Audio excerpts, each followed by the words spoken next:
जय जोहार संगवारी हो। आज मैं आप मतलब लइका मन के ड्राइंग स्किल्स बताऊं कि लइका मन कौन सी उम्र में कौन कौन से प्रकार के आकृति ला देखा सीखी बनाए सीख सकत है। जैसे मान लो कोनो लइका 18 महीना के है, ओला ते कापी पेन पकड़ाबे का करी ओ है ऐसे गोदा गादी करत रहते। एला मन किथन स्क्रिबलिंग लइका मन ना 15 से 18 महीना की उम्र में ना स्क्रिबलिंग करते।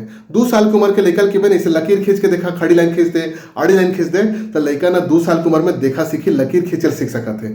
3 साल की उम्र के लइका के बने ए दे मैं वृत्त बनाया हूं, गोलाकार आकृति बनाया हूं, तो इसने गोला बना के देखा तो लइका 3 साल की उम्र में ना वृत्त बनाना सीख सकत है। 4 साल की उम्र के लइका ना ऐसे प्लस साइन बनाना सीख सकत है या फिर ऐसे क्रॉस साइन बनाना सीख सकत है। 4.5 साल की उम्र में लइका ना की बे ऐसे चौकोर आकृति महू जैसे बनाया हो आयताकार आकृति, तो इसने बना के देखा तो 4.5 साल की उम्र में लइका ना आयताकार आकृति बनाना सीख सकत है। 5 साल की उम्र में लइका है त्रिभुजाकार आकृति बनाना सीख सकत है। 6 साल की उम्र में लइका ऐसे षटकोण बनाना सीख सकत है।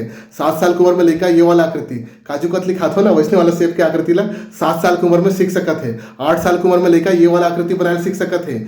9 साल की उम्र में लइका है बेलनाकार आकृति किताब से देख के सीख सकत है। और 11 साल के लइका है घन या घनाभ किताब से देख के इसने वाला आकृति घन या घनाभ के आकृति ला बनाए सीख सकत है। अब आप मन बताओ कि आप मन के लइका कौन कौन से प्रकार के आकृति ला बनाए सीख गए हैं। ठीक है, धन्यवाद।